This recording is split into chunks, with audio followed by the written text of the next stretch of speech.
To me, who was probably in my 40s at that point, to have 20-year-old girls wanting to swap pictures with you or do stuff on camera was obviously very enticing. Running my business, being married, being a dad, but every second I could, I was disappearing off into this other world and acting out with anyone.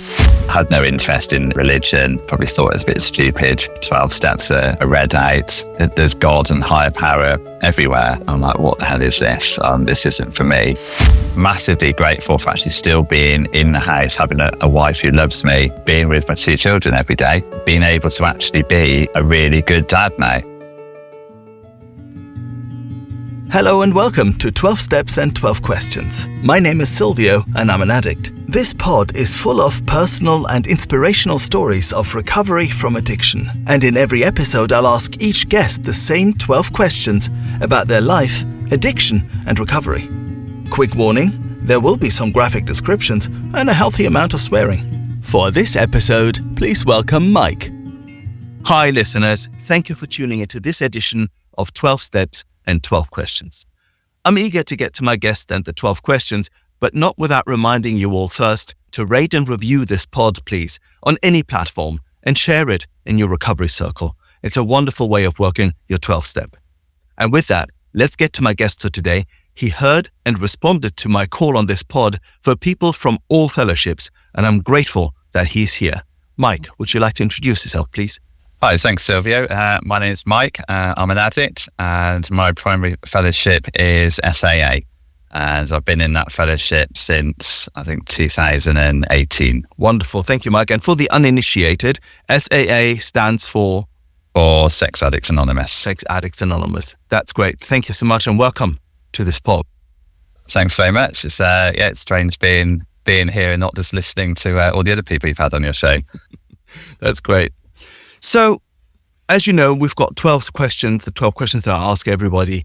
And the first one of those is, Mike, did you have any adverse childhood experiences?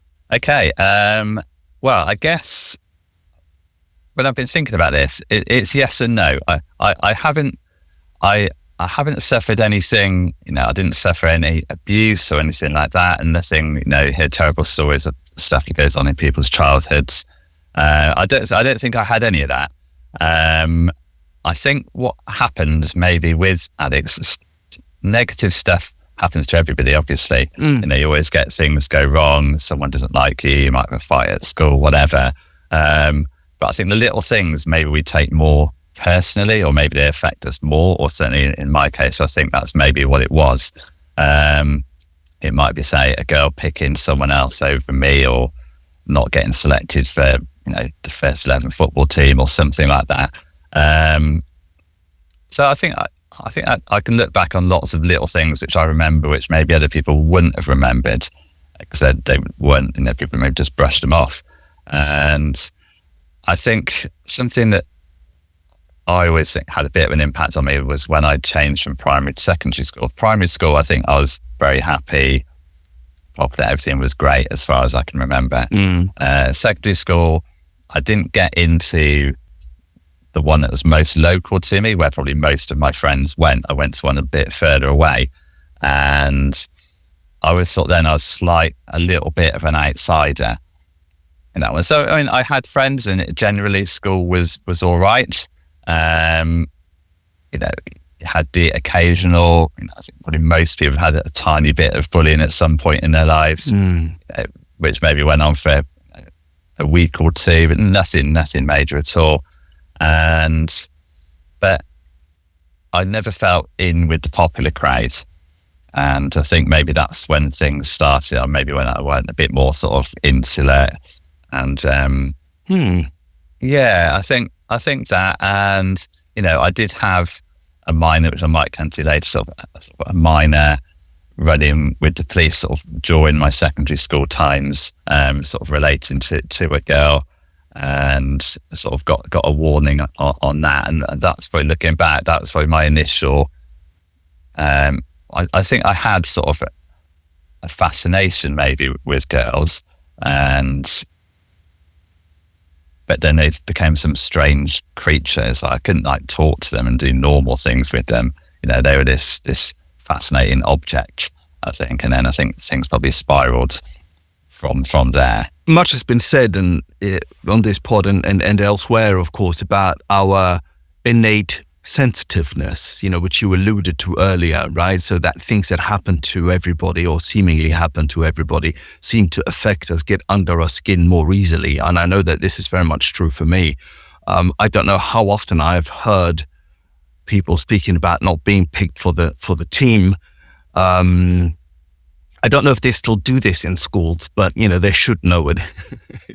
It really leaves a mark on people, But I think what is considered to normal quote unquote rites of passages and so on, rites of passage, they seem to get to us a lot more than they seem to get to other people who seem to be just a bit more quote unquote robust. So is this what you were alluding to? Yes, we seem to hold on to them and lock them somewhere in our brains, and then that has some little negative thing in there, and I think it gradually builds up. And so like I said, no major trauma, but let's see. And then there were probably things a little bit further along. My parents split up. I was about 18, 19 or something, which again at the time I didn't think probably affected me, but and it's strange that after talking to my parents when my sort of addiction came out, that there did seem to be similar things that had happened between my parents, which looking back thinking and hearing stories in the room, I think that sounds exactly like what I've heard about my dad and stuff like that. So okay. Yeah, there's a lot of patterns, whether, obviously addiction is not hereditary or anything, but, there may have been things there which affected me in some way. Yeah. This is, obviously it's a huge conversation to be had or not to be had, because in the end, where exactly it comes from doesn't really matter. We have to deal with it as is, right? And I've said this many times, step one just says an admission of powerlessness. And, it doesn't say we've become powerless because of this or that reason. And it almost doesn't matter. But still, of course, it is what shapes us, makes a difference, I think. And it's a good conversation to have. My father, for instance, was the driest of all dry drunks, right? So, he would be the person who we'd all sort of tiptoe around, all those things that you say about alcoholics.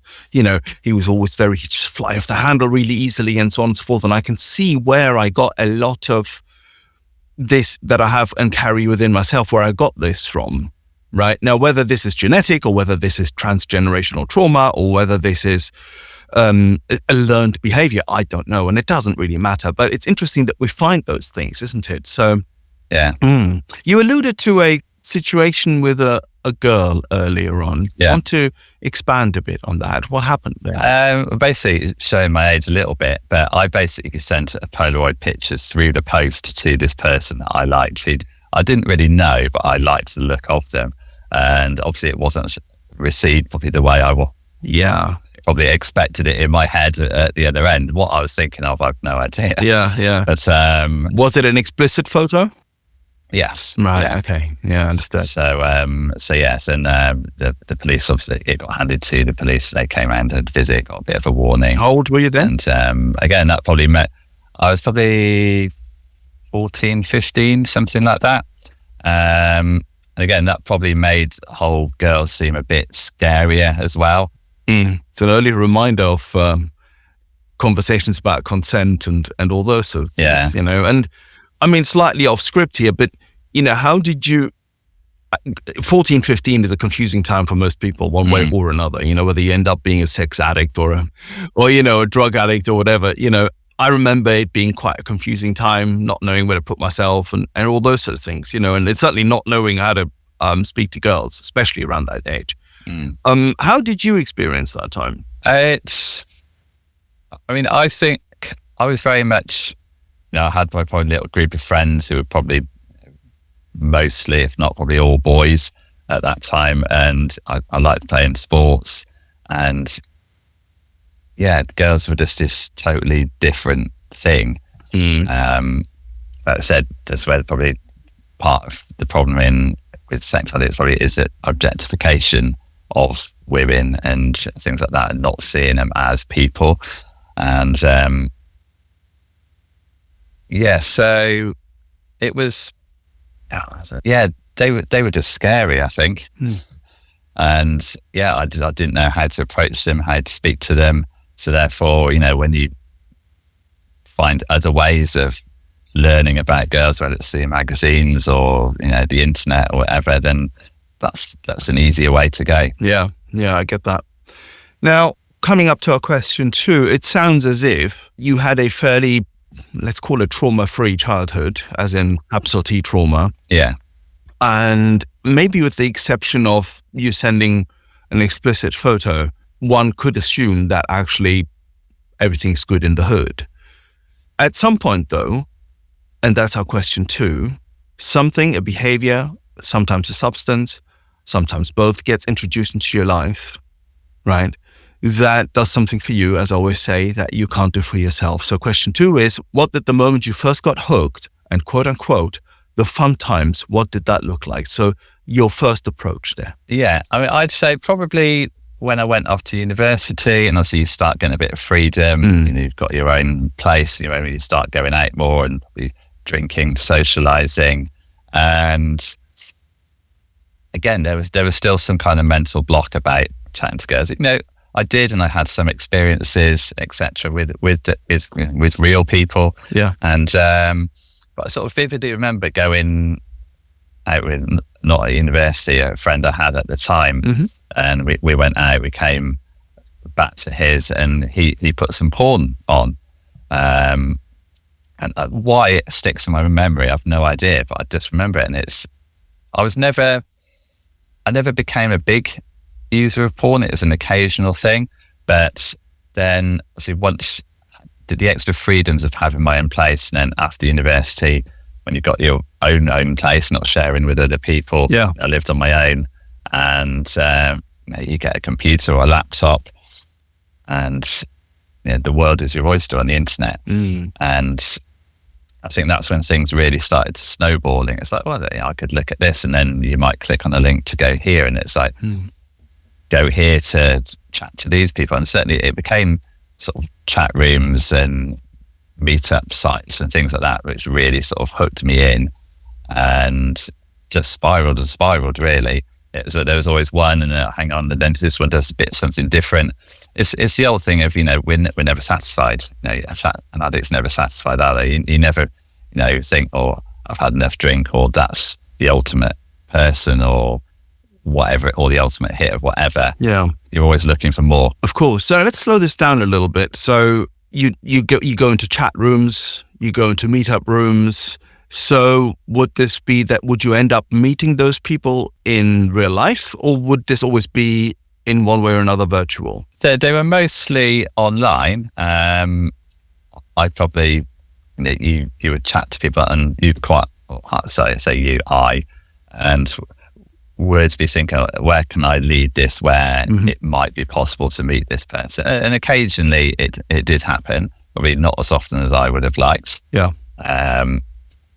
Like I said, never being satisfied. But so sometimes it did happen, and then I'd find other chat apps, and particularly one towards the end before everything sort of came out, then I got really sort of hooked into this chat app where it encompassed a whole range of, not just sexual type stuff, but I found this group and a little community almost, which seemed sort of, and it sort of really gave me that feeling that I was somebody.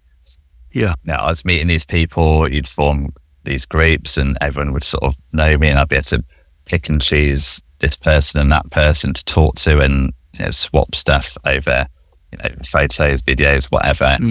And I just couldn't get enough of it, really. It was just interfering with work. I would be even at home, I was married at this time, obviously, but it would be, oh, hang on, someone's gone across the road to the shop. I can get on my phone quickly and chat or whatever to this person or that person. And then I think, well, hang on, I've met this person from this part of the world. That means I can chat to them at this time of day. And looking back, it was stressful. Yeah. It was fun. I can't, like I said, you can't deny that sometimes our addiction is fun, or we wouldn't be doing it. You're getting something out of it. Most definitely. the thing I can't really seem to get a handle on here is what it is you actually did. I mean, we've all been in many of us have been in chat rooms. Some of them might be a bit sexy, some of them might not. I don't know which sort of era we're talking about here, but I certainly remember that in the noughties when the internet wasn't really what it is today. There was so much of that kind of stuff around, of sort of weird Yahoo groups for all sorts of things. But what is it that where what's the sexual bit about this? Because there's a bazillion chat groups. Yeah, there were. I mean, these were chat groups related to, they were loosely in the sort of BDSM type area, but more for slightly, say, older men, younger women type things. So I don't want to say like girls with daddy type fantasies or whatever. So it was, to me, who was probably in my 40s at that point, to have 20-something, 20-year-old something sort of girls, whatever, wanting to swap pictures or whatever with you, right?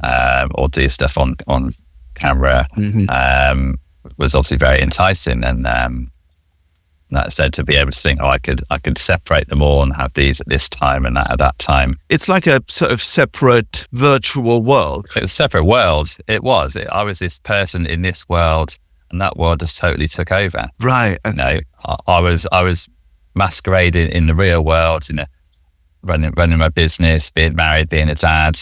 But every second I could, I was disappearing off into this other world and sort of acting out with anyone. And there you'd be someone else. You'd be a different persona there. Yeah. Well, and this persona, again, we're coming sort of back to this concept, one of the roots of addiction, which is that it does something for us that we can't do for ourselves. So if I look at my own history, when I especially taking any kind of stimulants, it would remove this awkwardness that I feel within me, right?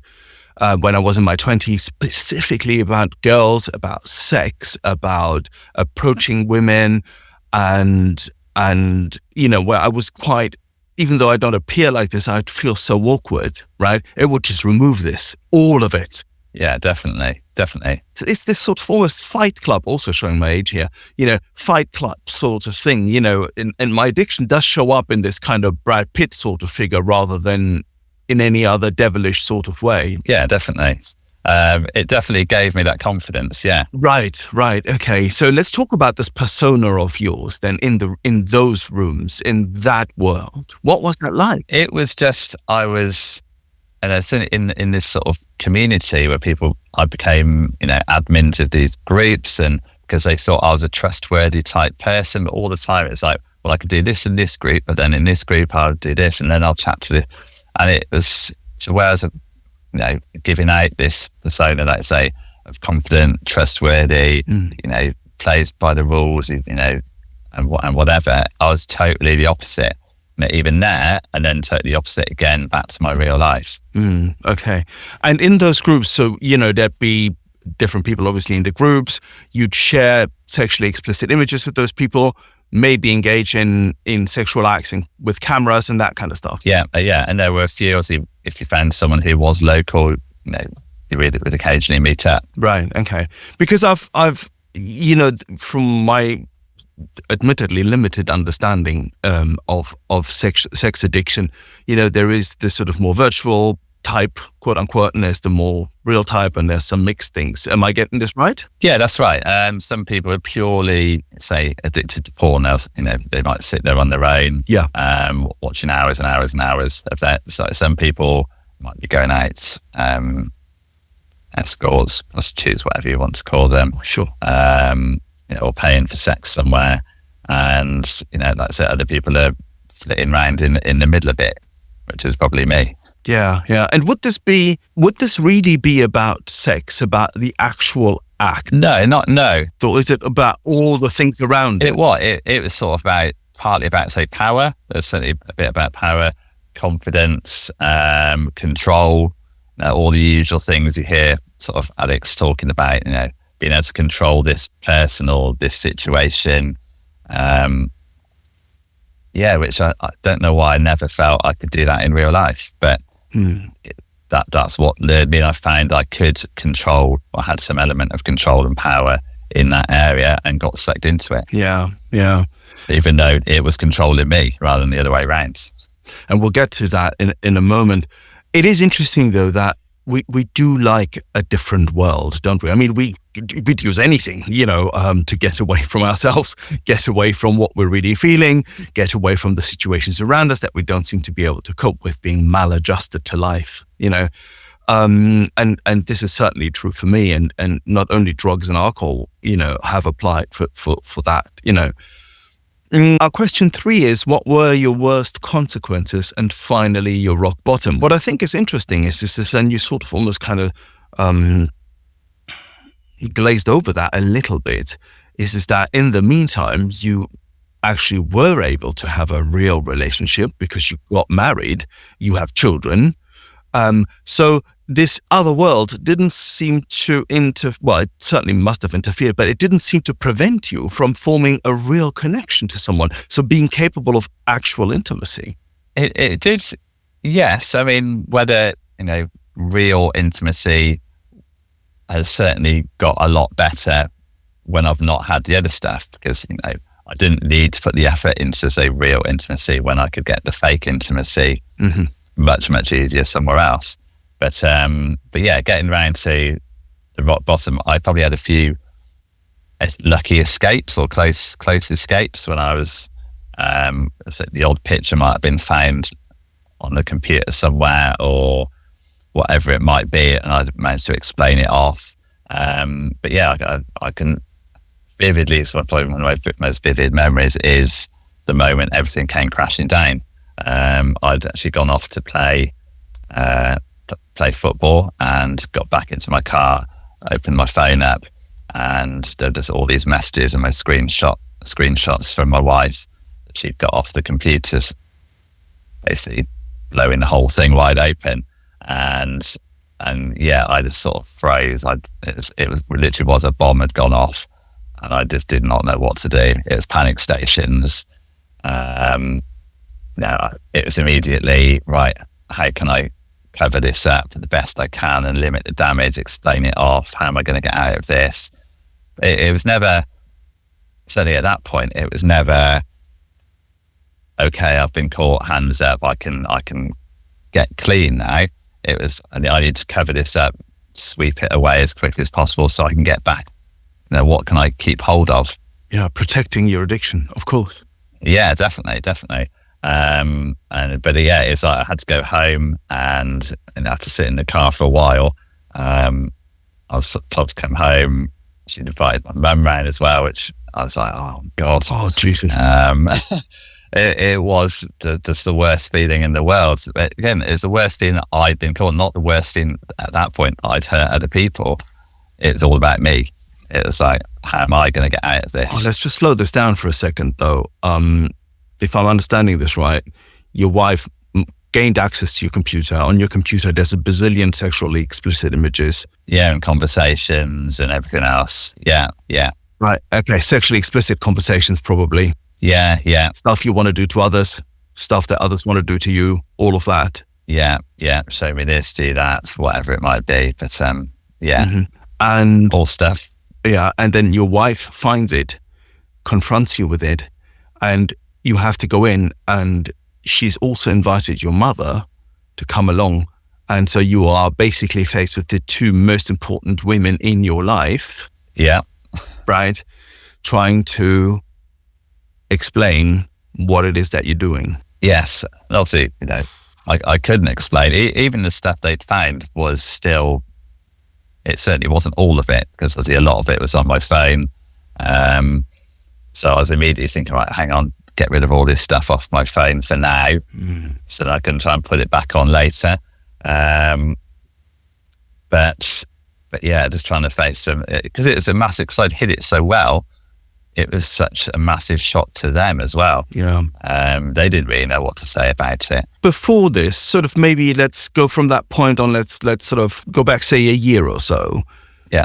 Did you know that you were an addict, that you were a sex addict? Or did you just think I'm quite a cool guy, got lots going on online? I certainly didn't think I was an addict. I mean, I knew I was doing stuff which was wrong in terms of, not wrong in terms of the law, but wrong in terms of what you do in a proper relationship. Yeah. And within a marriage. But I didn't know I was an addict. I wasn't looking for help or looking for a way out or anything like that. I was just in and getting in further and further and further. Yeah, and to all intents and purposes, you could have thought, okay, well, what I'm doing might be, let's call it, morally objectionable. Yeah. Right. Yeah. But it's less obvious, I suppose, right, than me sort of snorting bags and bags of cocaine. At some point, usually it's very obvious. Yeah. Well, I wasn't turning up to the school run drunk or whatever it might be. It was all hidden. So I thought. So this conversation that you had with your wife and your mother, how did that go? I can't remember a lot of the words, to be honest. It all went into a bit of a blur. Shock.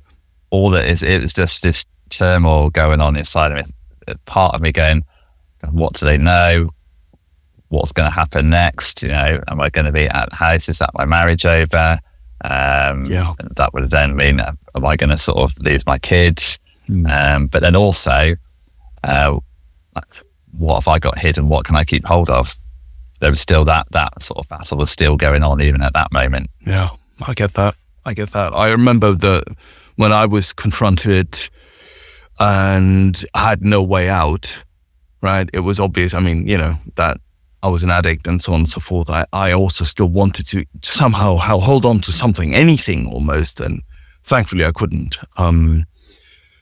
Now, our question 4 is, at your worst, did you ever want to die? Did you consider suicide? Now, we've already said, or you just said, that you didn't really think that you were an addict and, you wanted to hold on to stuff. So how did the suffering that you incurred, what shape did that take? It was a very emotional time. There were a lot of arguments. Obviously, our children were quite young. We had 2 kids at that time who were both pretty young. So it was quite often they're busy doing something or they're out somewhere, the bedroom doors shut. We're having these blazing rows because some other bit of information has been found out. And they were occasionally quite physical sort of rows, more at me because she was so angry at me.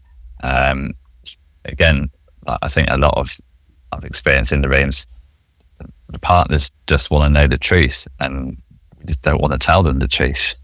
And so we're still trying to hold on. We're going, okay, that's bad enough. Let's leave it there, kind of thing. And then at least they don't know about this or they've not seen this. But it kept coming out. Again, I had a sort of a second type of rock bottom where probably the last thing I've been holding on to, this sort of relationship in inverted commas with this one person. That got found out, and my wife ended up contacting. She was like get her on the phone, and she was talking to this other person in our own house, this person I'd been acting out with. Again, it felt horrendous. I'd never got to the point where I thought I don't want to be alive anymore. That never sort of crossed my mind. There were plenty of times where I thought I don't want to be in this situation anymore, and I just wanted to run away. But there were always little bits where I thought, I think there's a chance I might be able to fix this. It's going to get better at some point. Or even part of me is going, well, if we split up and I'll be over, I'll have my own place I can do, and I managed to paint a more positive spin on it. Oh, there is that. There is that. Yeah, and I'm so glad that this didn't happen to me. That my wife stayed all along. I can't express the gratitude I have for that, because if left to my own devices, right, this is what happens quite a bit. If our partners leave and or the people around us leave, it's just me and my gear. Yeah, and not wanting to be rude, you go, fuck it, I'm gonna do what I want. That would have been a great solution at one point. Yeah, that's right, absolutely. One which would have ensured that I wouldn't be here today. But yeah, absolutely. Yeah, and I could have spiraled down for anything. I've had a lot of people who've got into a lot more serious consequences with the law and whatever.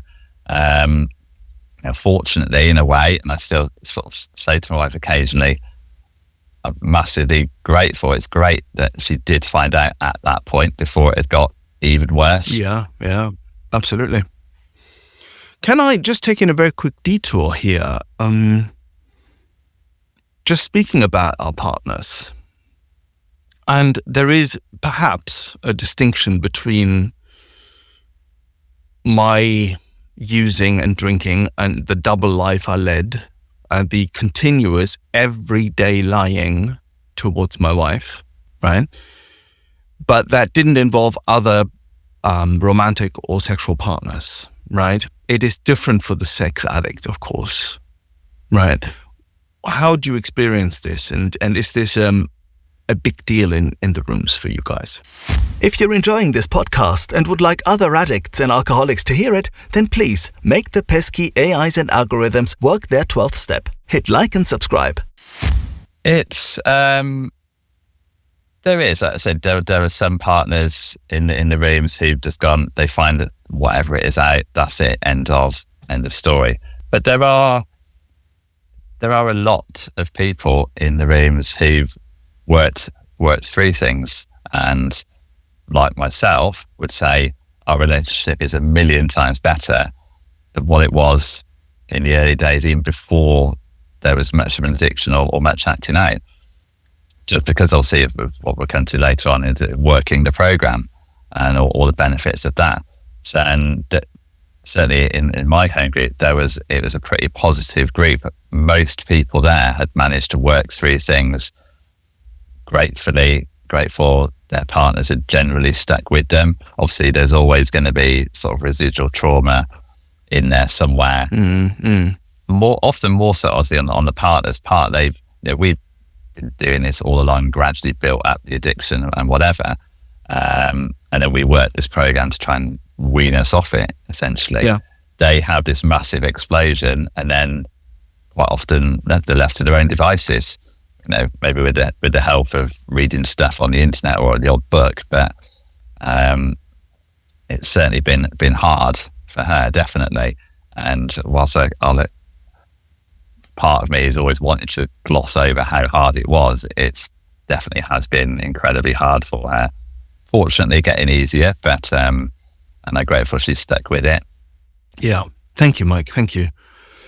Question 5 is, what other methods did you try to get sober before finding the rooms? Or did you try any methods? Did you try to, I don't know, moderate? Not really. It's a short answer. Like I say, I'd have my close escapes where something might get found, it's paid off. I might think, right, I'll go, either I won't use that thing anymore, or right, I know now to make sure I clear down this in this way, or I'll put these steps in place, and I might go quiet for a little while, but it's very soon sort of draw you back in and then accelerate off again. So there was never really at any point, part of me is saying, I picked something in my real life which I think, well, that's a bit difficult, or I'm missing out on this, or this is a bit hard. I deserve to have this escape. So there wasn't any part of me was going, I need to stop this. Because you also didn't consider yourself an addict, so... No, exactly. So I wasn't going to try and fix anything, because I thought I'm just doing something. I was choosing to do it. I could have chosen not to do it if I wanted to. So I thought, but no. So yeah, I never tried to stop or get help. Because that goes hand in hand, doesn't it? Not thinking that you're an addict, and then obviously if you're not an addict, you don't need the rooms. Not going to get help. Yeah, exactly. Yeah, that makes sense. However, at some point you did find the rooms, and we're going to find out about this in a moment. And our question 6 is, while we're here, when you got into the rooms, did you struggle with the word God? Definitely. Yes, I wasn't religious. I'm very normally, again, when the actual me rather than addict me, very logical. I'll believe it if I see it. God, I'd get taken to church as a kid and gone to Sunday school and stuff, but it was always, I was just there passing the time, really. Until my mum, he was a churchgoer. until she'd finished in church, came and picked us up again. You know, I didn't want to be there. I had no interest in religion. Probably thought it was a bit stupid, and definitely had no concept of God or anything like that. So it was difficult. Like I say, when you go in the first time and the 12 steps are read out and the various other readings, there's God and higher power everywhere. And I'm like, what the hell is this? This isn't for me. You know, I was there and I was lucky. I found it really. My mum sort of said, do you think you're addicted to this? Maybe you should go and see a doctor or something. She didn't know anything about it, obviously. Fortunately, I went to speak to a doctor. He said, I'll do a bit of research for you. He came up with a number for a local SAA group. And I thought, well, I've got to go along. I've got to do something. Otherwise, I'll lose the marriage. You know, I was going to save the relationship, basically, rather than to fix myself at that point. Certainly the first couple of weeks are hard. You know, you come in, everyone wants to shake your hand, ask you how you are. I think this is all a bit strange. But then gradually, like I say, you keep coming back. It's the old thing. As long as you keep coming back, the message starts getting it. It becomes less about God. It's about recovery. And as I slowly started to see, well, actually, you know, maybe things are getting a little bit better at home initially. When I go into these meetings, I thought, I'll keep going. And then you make connections with other people there and you swap stories and you go, oh, actually, yeah, I could, you seem worse than me. If you can get better and you can rescue your relationship, then I can do this.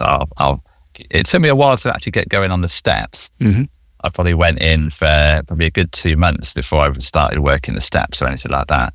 And again, one day I just said, look, I think I probably need a sponsor. Someone who stood right next to me, going, I'll sponsor you. And like I said, if I'd chosen my sponsor, it wouldn't have been him. Mm-hmm. But like they always say, you get the sponsor you need, not the one you want. And he worked me hard. It was like, you're going to ring me at this time, if that's convenient with you. And once I'd agreed to it, he goes, right, you're happy with that time? Yes, right, you need to ring me every time at that day. And you need to tell me what you've done, what you've read, who you've called.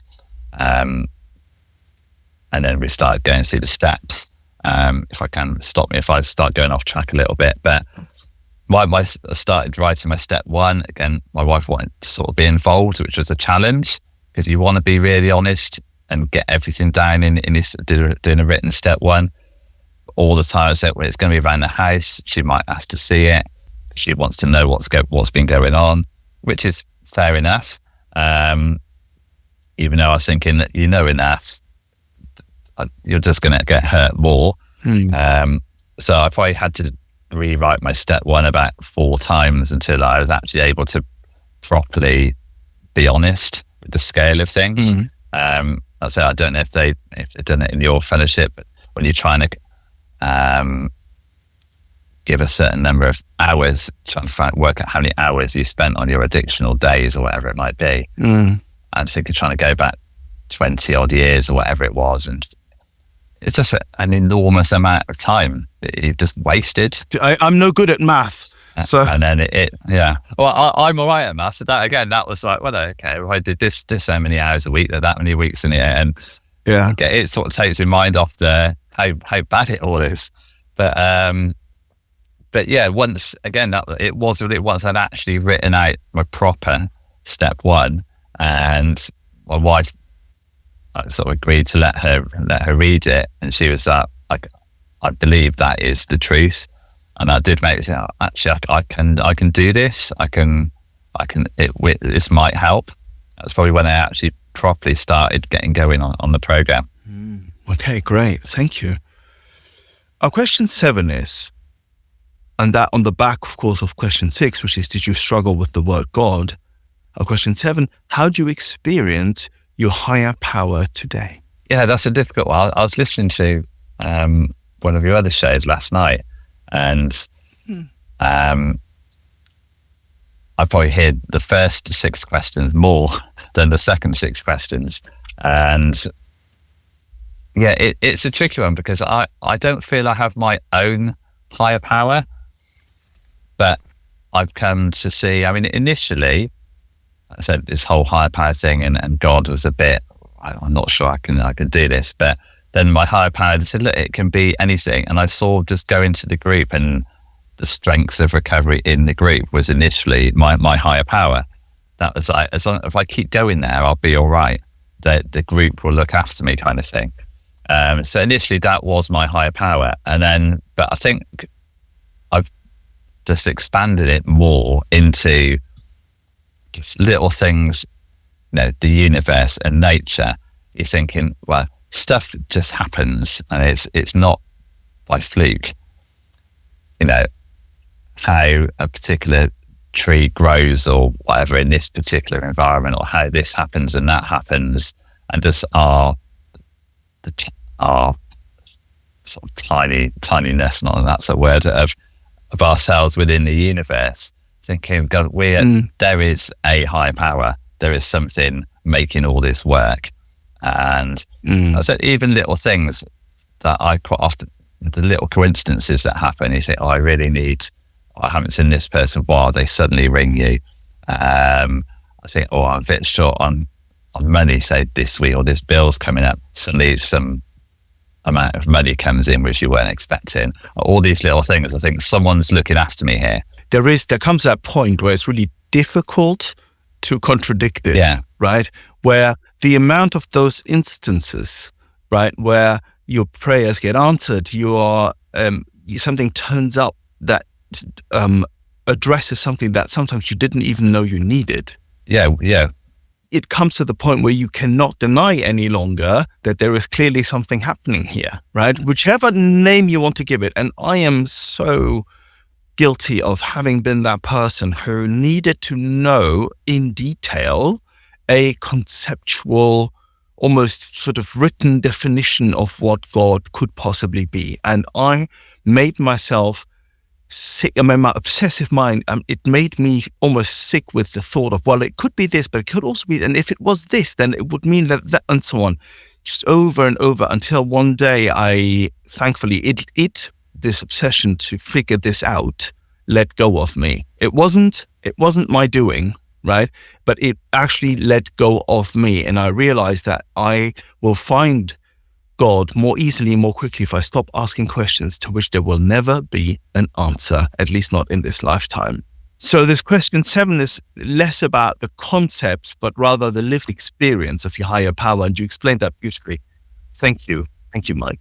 Our question, which parts of the steps were the most difficult for you? Most difficult? Well, like I said earlier, step 1 was difficult just because, like I said, you're having to divulge, the entirety of your acting out career, if you want to call it that. So that was difficult, and of course it's in the early stages of recovery where you're still trying to get your head around everything and deal with consequences and that kind of thing. Step 4 obviously has its challenges, but in a way by that time I quite liked that step, and just going through it, that's a step obviously that really opens your eyes to what you've been like and as an addict.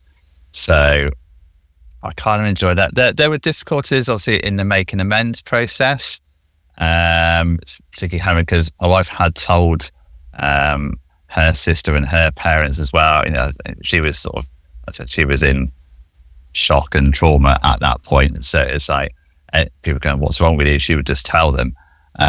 So there was quite a few people to go round and make an amends to, which obviously when people have perceived you in one way, now they perceived you in another way, the way that obviously a partner had then described me as, they've got a whole different perception of you. So then having to bring them up and say, look, I need to come and speak to you, I'll be doing this, and making amends was challenging. I mean, probably one I got away with to a certain extent was the fact that my father-in-law, he wouldn't have believed in, or he doesn't believe in things like addiction and mental health. It's old school. So when I said, look, I've been doing this program, I don't want to know, don't bloody do it again. or I'll kill you. And that was it. I said, well, don't you want me? No. And we sort of met in the pub, shook hands, and that was the end of it. I mean, it is, strictly speaking, still an amend. You made your offering. It is. And then whether they, will allow you to make an amend, or not, is up to them, of course. It's up to them, yeah. So that was it. But I mean, probably more ongoing is sometimes doing the living amends, and even my step 10, I find it quite difficult sometimes to keep doing the daily stuff. Keep doing gratitude lists and all the rest of it. I do find that a challenge, and that sometimes it's good, sometimes it's not so good. So that's probably the hardest bit. Let's have a quick word while we're here about two things. One, how you define abstinence or sobriety in SAA, and two, and maybe let's start with that one, with stigma. What kind of stigma did you encounter? I mean, you went and you made your amends. What sort of stigma did you encounter, which I imagine is somewhat different to the stigma you encounter as a substance addict? Yeah, I'd imagine. I mean, like I said, I could have a view of a substance addict thinking, well, to a certain extent, people probably have a bit of sympathy for you. You or regardless of what you might have done, but it seems like, people can very easily just chuck you in the pot with, or you must be a paedophile or something, then, which obviously is horrible for someone to even think that you might be that type of person. So people. So it's not as well known, is it? Sex addiction. So probably before I found out about my problems, if a celebrity mentioned it, it'd go, oh, it's an excuse for you've been caught doing this, that, and the other. So you get a lot of people just not believing you. You shatter their illusion of what you are, and certain friends have been, have just drifted away and gone, okay, well, we don't want to be associated with someone like that. And they could have been mutual friends. So that's then an ongoing guilt thing that, I've taken that friendship away from my wife as well. And, so that was quite difficult. I'd imagine that many people know alcoholics, right? And to a degree, addicts, although addicts, of course, have a quote unquote worse reputation, I think, than alcoholics do. I mean, it's debatable. Everything is massively debatable, but you're a junkie and is one thing, whereas many people might take it slightly because of its legality and all of that, right?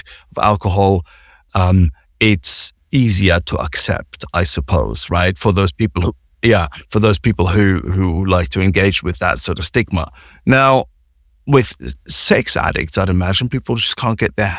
One, it can be a taboo topic in many, many circles anyway, doesn't really get talked about enough, and so on and so forth. And, is also, sort of sexual, quote unquote, deviation, right? Might also be sort of not have the best reputation with very religious people. And there's a whole lot of things that go on there. And people might just think to themselves, why can't he just keep his pants on, type thing? Yeah. I mean, there's a whole load of things you said there, which definitely resonate. And it's people, I said, most people, have had a drink. A lot of people have tried a bit of some other substance at some point in their lives, but they just don't get addicted to it. And so therefore they might just have a pleasurable view of that substance. And I said, because, sex is not as freely discussed, you generally, certainly as men, generally don't go around discussing intimate details of your love life with your partners or whatever. And I said, back in the day, probably lads' behaviour was to get out and do as much as you can with whoever you can, and that was probably an acceptable view at some point. But yeah, there's definitely stigmas, and like I said, there's a lot more grey areas because a lot of what, and I think that's what your first part of your question, how do we define sobriety? Because a lot, unless you're doing stuff which is illegal, then a lot of our acting out is perfectly legal. People can dip in and out of it, and it's absolutely fine. Sometimes even within a relationship.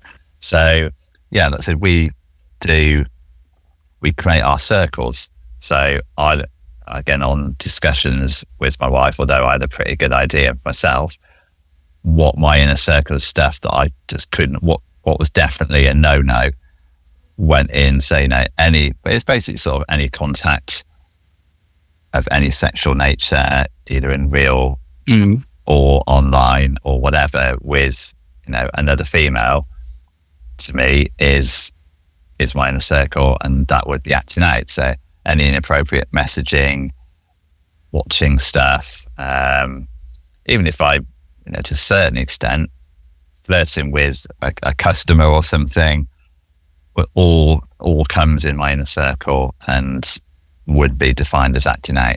Thank you for clarifying that. Our question 9. Which character defects give you most trouble today? I still think it's the honesty and being really open and honest with people. I still find difficult because I always overthink it. Think, well, I want to share this, but then they might think that, and then this might happen. So I'll just keep it to myself. I just don't find it very hard to trust people. Really, really trust people. I'll trust people to a certain level, but not really trust them. Even with my wife now, it's, she might say, look, just tell me anything, any thoughts you have, any this. And it's like, no, I'm not doing that. So definitely the honesty, trusting, and being really open, being vulnerable, I guess. And being prepared to accept the consequences of your honesty or vulnerability, I still find really hard. I think that's just a leftover from obviously just the secretiveness of the addiction and hiding everything for so long. That's just my go-to. It's very hard to be forthcoming, with honesty and truth. It's a bit of a learned behavior, I think, too. If we grow up in environments where we think we might be in danger, or where sort of being vulnerable, whether real or not, right? Or, where being vulnerable and being honest could be perceived as being a dangerous act by oneself, right? Then obviously then we have the learned behavior in addiction as well, that we need to hide, right? All the things that we do. So what happens in the end is that this dishonesty that we have learned is so hard to get rid of, right? Yeah, I hear that a lot. Absolutely. Yeah, thank you, man. Yeah, so that's definitely the thing I'd say I struggle with.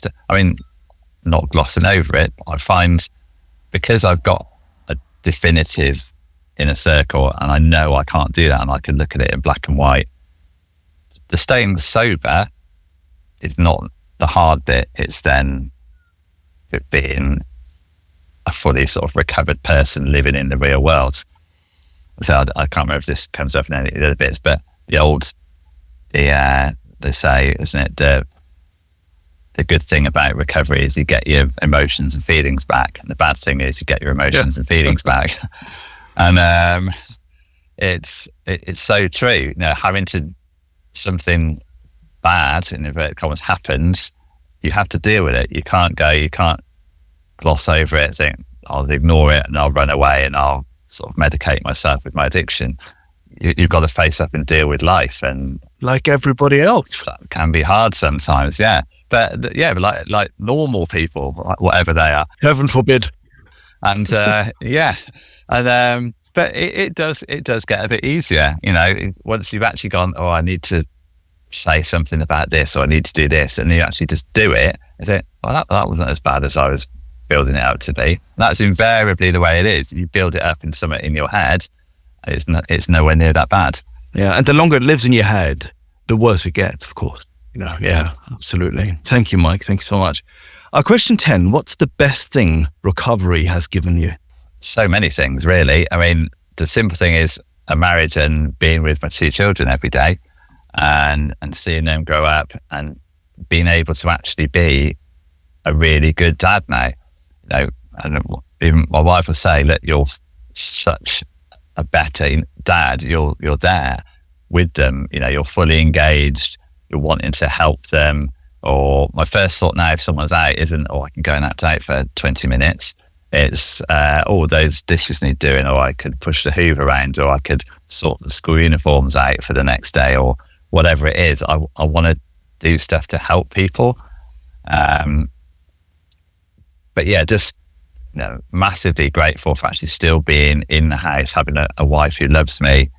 Despite everyone still has their faults, but being able to go to one of the kids' sports matches or something, or go to this place and that place and see them doing stuff, which I would definitely be missing out on a lot of that stuff if I hadn't got into recovery and got sober. So definitely that. I mean, even there were lots of little things I found after a while was residual stress. I had so much stress and anxiety from trying to hide the addiction that when it was gone, I was just floating along for a while. It was like, God, this is all right. Why didn't I do this years ago? Absolutely. The amount of space and time you'll suddenly have in your head. Yeah. Not running, in my case, not running after the dealer when they're showing up, and how can I get outside without actually someone noticing that I'm, and oh God, and then using, and then in the, in the toilets and making sure nothing's anywhere. Oh God, it was just crazy. It was stressful. You don't realize it at the time, because obviously the high is worth the stress. It appears at the time anyway. But once you take it away, you think, God, this is much better. Actually experiencing life. And real relationships and things just as they are, it's just so much better. Question 11, what would you say to a newcomer or someone wondering if they're an addict? So I've heard plenty of people say, if you're wondering, then you've definitely got a problem somewhere. whether you want to call yourself an addict or not, that's just a word. If you've got a problem which is unmanageable, then you need to try and get some help, whether that's going to the rooms in person, joining a meeting on the phone, whatever it is. But give it a go, be open-minded and give it a go and just see if it works. It works for a lot of people, probably not for everyone, but you just give it a go and keep going until you find what works for you.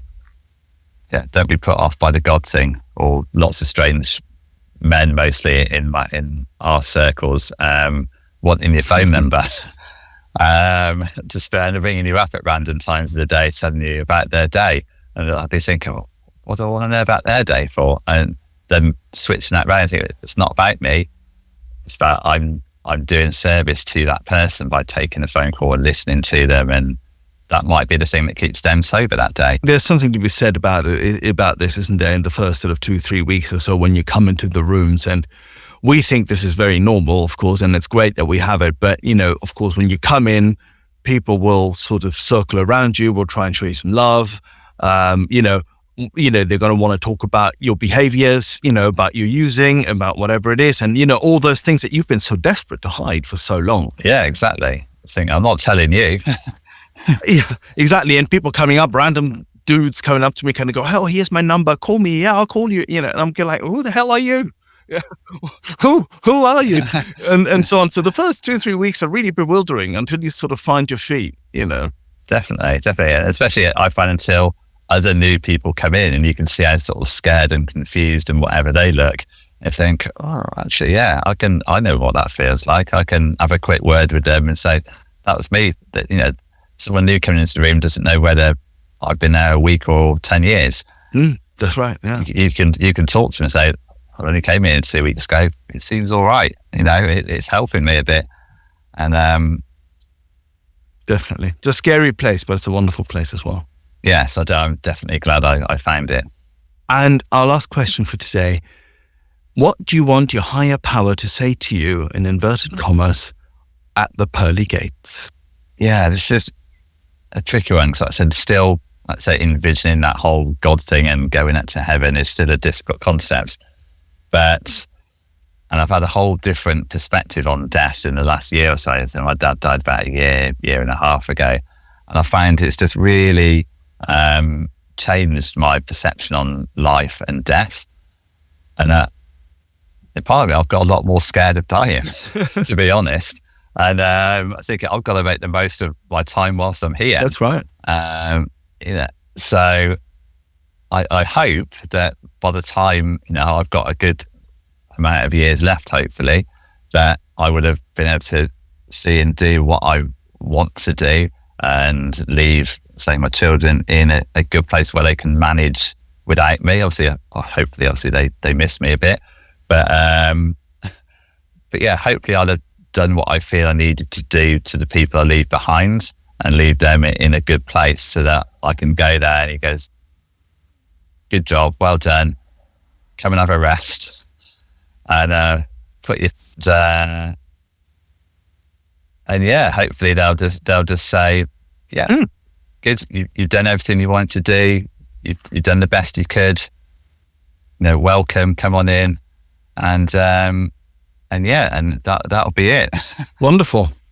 Thank you so much, Mike. This has been such a great conversation. Thank you so much. You've been so honest in your sharing and generous as well, and shining a real light on the intricacies of sex addiction versus other kinds of addictions and what it's really like on the inside. So this has been super, super interesting for me and hopefully helpful to so many other people. Thank you for being my guest on 12 Steps and 12 Questions.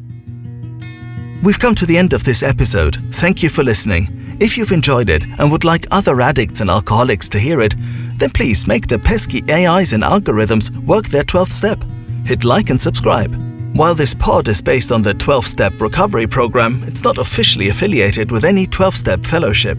12 Steps and 12 Questions is not substance or behavior specific, it's fully self-supporting and not-for-profit. And this next bit, it's not allied with any sect, denomination, politics, organization or institution. It does not wish to engage in any controversy, and it neither endorses nor opposes any causes.